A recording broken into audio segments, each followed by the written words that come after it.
মাজত হাহাকাৰ অৱস্থা তেওঁলোকে ঘণ্টা ঘণ্টা ধৰি বাছৰ বাবে অপেক্ষা কৰিছে কিন্তু এখনো বাছ নাই ৰাজপথৰ পৰা হঠাৎ অন্তৰ্ধান হল বাছসমূহ সিটি বাছও নাই দূৰণিবতীয়া বাছও নাই তেওঁলোকে ভোট দিবৰ বাবে নিজ নিজ গন্তব্য স্থানলৈ বা নিজ নিজ ঘৰলৈ বুলি তেওঁলোক ওলাই আহিছিল কিন্তু জালুকবাৰীত আহি তেওঁলোক হতভম্ব হৈ পৰিছে যাৰ বাবে তেওঁলোকে বিভিন্ন বাহনত উঠি তেওঁলোকে অধিক ভাড়া ভৰি ঘৰত যাবলগীয়া পৰিস্থিতিৰ সৃষ্টি হৈছে আমি লৈ আহিছো সবিশেষ খবৰ এবাৰ এক হাহাকাৰ অৱস্থা সৃষ্টি হৈছে যাত্ৰীসকলৰ মাজত কিয়নো হঠাৎ অন্তৰ্ধান হৈ পৰিছে যাত্ৰীবাহী বাছ নাই সিটি বাছ নাই দূৰণিবতীয়া বাছও ঘণ্টা ঘণ্টা ধৰি তেওঁলোকে অপেক্ষা কৰিছে বাছৰ বাবে কিন্তু দূৰণিবতীয়া বাছও নাই আৰু গুৱাহাটী মহানগৰীৰ সিটি বাছৰ বাবেও হাহাকাৰ কৰিবলগীয়া হৈছে মহানগৰীকে তৃতীয় পৰ্যায়ৰ নিৰ্বাচনৰ বাবে বাজত মাত্ৰ এটা দিন বাকি আৰু জালুকবাৰীৰ সহযাত্ৰীৰ মাজত হাহাকাৰ অৱস্থা সৃষ্টি হৈছে যাত্ৰীবাহী বাছ নেদেখি যাত্ৰীসকলৰ মাজত সৃষ্টি হৈছে হাহাকাৰ পৰিস্থিতিৰ কিয়নো গণতান্ত্ৰিক অধিকাৰ সাব্যস্তৰ বাবে ঘৰলৈ যাবলৈ এখনো বাছ নাই জালুকবাৰীত গোট খাইছে সহযাত্ৰী ঘণ্টা ঘণ্টা ধৰি যাত্ৰীসকলে অপেক্ষা কৰিছে জালুকবাৰীত সহযাত্ৰী গোট খাইছে বাছৰ বাবে তেওঁলোকে অপেক্ষা কৰিছে নামনি অসমত বাছৰ বাবে ঘণ্টা ঘণ্টা ধৰি অপেক্ষা যাত্ৰীসকলৰ আৰু অপেক্ষা কৰিও এখনো বাছ তেওঁলোকে লাভ কৰা নাই ঘৰত যাবলৈ চৰকাৰে বাছসমূহ সংৰক্ষণ কৰাৰ বাবে ক্ষোভ উজাৰিছে যাত্ৰীসকলে নামনি অসমৰ যাত্ৰীয়ে ট্ৰাক আৰু সৰু বাহনেৰে আৰম্ভ কৰিছে যাত্ৰা অধিক ভাড়া ভৰি তেওঁলোকে সৰু বাহনেৰে যাত্ৰা কৰিবলগীয়া হৈছে গৃহ অভিমুখে আৰু তাৰ পাছতে যাত্ৰীসকলে ক্ষোভ উজাৰিছে চৰকাৰৰ বিৰুদ্ধে তেওঁলোকে ক্ষোভ উজাৰিছে আৰু চৰকাৰক অনুৰোধ জনাইছে যাতায়াতৰ যাতে সুব্যৱস্থা কৰে অতি শীঘ্ৰে কিয়নো তেওঁলোকে ভোট দিবলৈ ঘৰলৈ যাবলৈ ওলাইছিল কিন্তু এখনো বাছ নথকাৰ বাবে বহু যাত্ৰী বৰ্তমানো তেওঁলোকে ঘৰলৈ যাবলৈ পৰা নাই আৰু হঠাৎ যেহেতু সিটি বাছসমূহ অন্তৰ্ধান হৈছে আমাৰ হাতত দৃশ্য আহি পৰিছে জালুকবাৰীত আমি আপোনালোকক দৃশ্য দেখুৱাম যাত্ৰীয়ে ভিৰ কৰিছে সহযাত্ৰীয়ে ভিৰ কৰিছে জালুকবাৰীৰ বাছ আস্থানসমূহত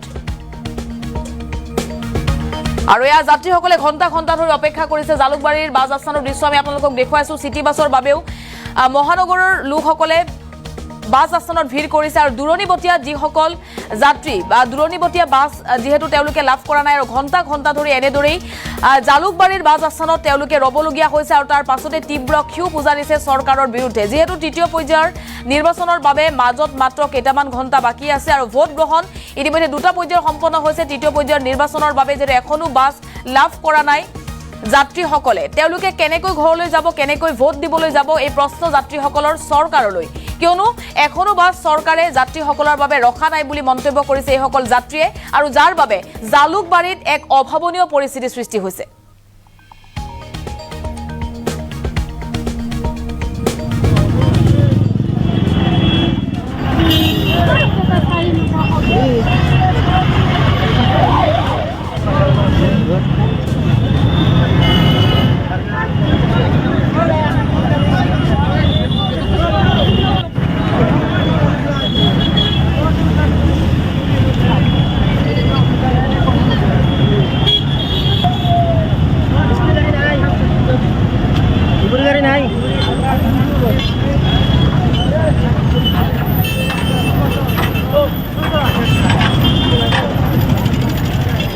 আৰু আমি সেই দৃশ্য দেখুৱাইছো কিছুমান বহু যাত্ৰীয়ে বিভিন্ন বাহনত উঠি তেওঁলোকে যাতায়াত কৰিবলগীয়া পৰিস্থিতিৰ সৃষ্টি হৈছে আৰু বতৰেও যেহেতু কাল ৰূপ লৈছে তাৰ মাজতেই এনেদৰে তেওঁলোকে যাত্ৰা কৰিবলগীয়া হৈছে বিভিন্ন বাহনত তেওঁলোকে মালবাহী বাহনত তেওঁলোকে যাত্ৰা কৰিবলগীয়া হৈছে আৰু একাংশ যাত্ৰী অধিক ভাড়া ভৰি সৰু বাহনেৰে ঘৰ অভিমুখে ৰাওনা হৈছে আৰু এয়া জালুকবাৰীৰ দৃশ্য জালুকবাৰী নামনি অসমৰ যাত্ৰীসকলে যেহেতু ঘৰলৈ বুলি ভোট দিবলৈ তেওঁলোকে ওলাইছিল আৰু জালুকবাৰীত আহি তেওঁলোকে দূৰণিবতীয়া এখনো বাছ লাভ নকৰাত ক্ষোভ উজাৰিছে যাত্ৰীসকলে এই মুহূৰ্তত আমাৰ হাতত মন্তব্য আছে মন্তব্য শুনক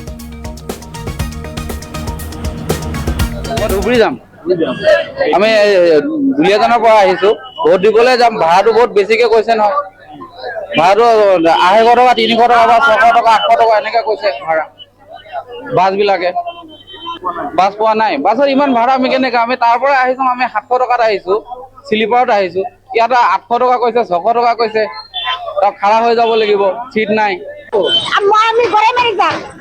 হাতি ভাড়া 60 টাকার ভাড়া 200 টাকা লাগে আমি সরকার দিন আমি সরকারে ভোট দিব কইছি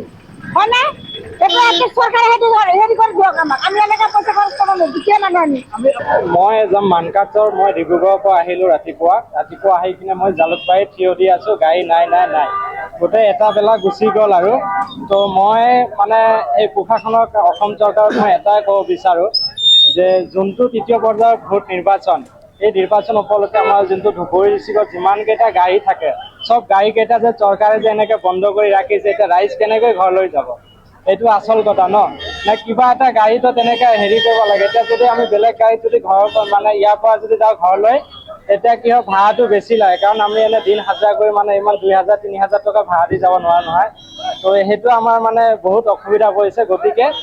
মই একচুৱেলি ৰুট ডিপাৰ্টমেণ্টক মই অনুৰোধ জনাওঁ যাতে আগন্তুক দিনবিলাকত এনেকুৱা যে গাড়ী চাড়ী হেৰি কৰা সেইটো যেন তেনেকুৱা নকৰে কাৰণ আমাৰ বহুত অসুবিধা হৈ পৰে এতিয়া মই নিজে মানে অসুবিধাৰ সন্মুখীন হৈ পৰিছোঁ এতিয়া জালুকবাৰীতে না খাই আছো এনেকুৱা পৰিস্থিতিত আছো এতিয়া নাই দোকান নাই হেৰি মানে গাড়ী চাড়ী নাই মানে এটাই টেনশ্যন ঘৰত কেনেকৈ যাওঁ আজি 6 তাৰিখ অহাকালি 7 তাৰিখত মানে মই ৰাতিপুৱা ভোট গ্ৰহণ হ'ব তো গতিকে ঘৰলৈ যোৱাটো একদম মানে বহুত এটা মানে দুখৰ হেৰিত পৰি আছো আৰু আপোনালোকে মন্তব্য শুনিছে জালুকবাৰীত যাত্ৰীৰ মাজত হাহাকাৰ অৱস্থা সৃষ্টি হৈছে তেওঁলোকে গণতান্ত্ৰিক অধিকাৰ সাব্যস্ত কৰিবলৈ নিজ নিজ ঘৰলৈ তেওঁলোকে ওলাইছিল কিন্তু জালুকবাৰীত তেওঁলোকে এখনো দূৰণিবতীয়া বাছ লাভ নকৰিলে আৰু যিসমূহ বাহন তেওঁলোকে লাভ কৰিছে ঘৰলৈ যাবলৈ তেওঁলোকে অধিক ভাড়া বিচাৰিছে তেওঁলোকৰ পৰা আৰু দৰিদ্ৰ লোকসকলে যাৰ বাবে যাবলৈ সক্ষম হোৱা নাই আৰু বাছ নথকাৰ বাবে একাংশ বাহনে সুযোগ লৈ যাত্ৰীসকলৰ পৰা অধিক ভাড়া বিচাৰিছে আৰু যাৰ বাবে যাত্ৰীৰ মাজত হাহাকাৰ পৰিস্থিতিৰ সৃষ্টি হৈছে তাৰ পাছতে চৰকাৰৰ বিৰুদ্ধে ক্ষোভ উজাৰিছে এইসকল যাত্ৰীয়ে আৰু গুৱাহাটী মহানগৰীত চিটি বাছৰ অভাৱ ঘটা দেখিবলৈ পোৱা গৈছে চিটি বাছৰ বাবে বাছ আস্থানত হাহাকাৰ কৰিছে গুৱাহাটী মহানগৰীৰ ভোটাৰে বা গুৱাহাটী মহানগৰীৰ বাসিন্দাই আৰু এইবাৰ দেখিবলৈ পোৱা গৈছে দূৰণিবতীয়া যিসকল যাত্ৰী বা দূৰণিবতীয়া বাছৰ বাবে যিসকল লোকে ৰৈ আছে সেই লোকসকলৰ মাজতো হাহাকাৰ অৱস্থা সৃষ্টি হৈছে জালুকবাৰীত নামনি অসমৰ যিসকল ভোটাৰ সেই ভোটাৰসকলে নিজ নিজ ঘৰলৈ তেওঁলোকে ভোট দিবলৈ ওলাইছিল আৰু যিহেতু তৃতীয় পৰ্যায়ৰ ভোট গ্ৰহণৰ বাবে মাজত মাত্ৰ কেইটামান ঘণ্টা বাকী আছে ইয়াৰ পূৰ্বে জালুকবাৰীত একাংশ লোকে জালুকবাৰীলৈ ওলাই আহি তেওঁলোকে ঘৰলৈ বুলি ওলাইছিল কিন্তু বাছৰ অভাৱত তেওঁলোকে পুনৰ ঘূৰি যাবলগীয়া পৰিস্থিতিৰ সৃষ্টি হৈছে একাংশ বাহনে তেওঁলোকক অধিক ভাড়া বিচাৰিছে আৰু যাৰ বাবে তেওঁলোকে বিমুখ হৈ পুনৰ উভতি যাবলগীয়া পৰিস্থিতিৰ সৃষ্টি হৈছে এই মুহূৰ্তত আমাৰ হাতত যি মন্তব্য আছিল সেই মন্তব্য পুনৰ শুনক মই ধুবুৰী যাম আমি দুলীয়াজানৰ পৰা আহিছো ভোট দিবলৈ যাম ভাড়াটো বহুত বেছিকে কৈছে নহয় ভাড়াটো 250 টকা 300 টকা বা 600 টকা 800 টকা এনেকে কৈছে ভাড়া বাছবিলাকে বাছ পোৱা নাই বাছত ইমান ভাড়া আমি কেনেকৈ আমি তাৰ পৰা আহিছো আমি 700 টকাত আহিছো শ্লিপাৰত আহিছো ইয়াত 800 টকা কৈছে 600 টকা কৈছে তাত খাৰা হৈ যাব লাগিব চিট নাই আমি ঘরে মারি যাব হাতি ভাড়া 60 টাকার ভাড়া 200 টাকা লাগে আমি সরকার দিন আমি সরকারে ভোট দিব কইছি হয় না এটা একটা সরকার হেডি করে দিও আমাক আমি এনেকা পয়সা খরচ করব না দিকে না আমি মই যাম মানকাচৰ মই ডিব্ৰুগড়ৰ পৰা আহিলোঁ ৰাতিপুৱা আহি কিনে মই জালুকবাৰীত থিয় দি আছোঁ গাড়ী নাই গোটেই এটা বেলা গুচি গ'ল আৰু তো মই মানে এই প্ৰশাসনক অসম চৰকাৰক মই এটাই ক'ব বিচাৰোঁ যে যোনটো তৃতীয় পৰ্যায়ৰ ভোট নিৰ্বাচন এই নিৰ্বাচন উপলক্ষে আমাৰ যোনটো ধুবুৰী ডিষ্ট্ৰিক্টত যিমানকেইটা গাড়ী থাকে চব গাড়ীকেইটা যে চৰকাৰে যে এনেকৈ বন্ধ কৰি ৰাখিছে এতিয়া ৰাইজ কেনেকৈ ঘৰলৈ যাব এইটো আচল কথা ন নে কিবা এটা গাড়ীতো তেনেকৈ হেৰি কৰিব লাগে এতিয়া যদি আমি বেলেগ গাড়ীত যদি ঘৰৰ মানে ইয়াৰ পৰা যদি যাওঁ ঘৰলৈ এতিয়া কি হয় ভাড়াটো বেছি লাগে কাৰণ আমি এনে দিন হাজিৰা কৰি মানে ইমান 2000-3000 টকা ভাড়া দি যাব নোৱাৰা নহয় তো সেইটো আমাৰ মানে বহুত অসুবিধা পৰিছে গতিকে মই একচুৱেলি ৰুট ডিপাৰ্টমেণ্টক মই অনুৰোধ জনাওঁ যাতে আগন্তুক দিনবিলাকত এনেকুৱা যে গাড়ী চাড়ী হেৰি কৰা সেইটো যেন তেনেকুৱা নকৰে কাৰণ আমাৰ বহুত অসুবিধা হৈ পৰে এতিয়া মই নিজে মানে অসুবিধাৰ সন্মুখীন হৈ পৰিছোঁ এতিয়া জালুকবাৰীতে না খাই আছো এনেকুৱা পৰিস্থিতিত আছো এতিয়া নাই দোকান নাই হেৰি মানে গাড়ী চাড়ী নাই মানে এটাই টেনশ্যন ঘৰত কেনেকৈ যাওঁ আজি 6 তাৰিখ অহাকালি 7 তাৰিখত মানে মই ৰাতিপুৱা ভোট গ্ৰহণ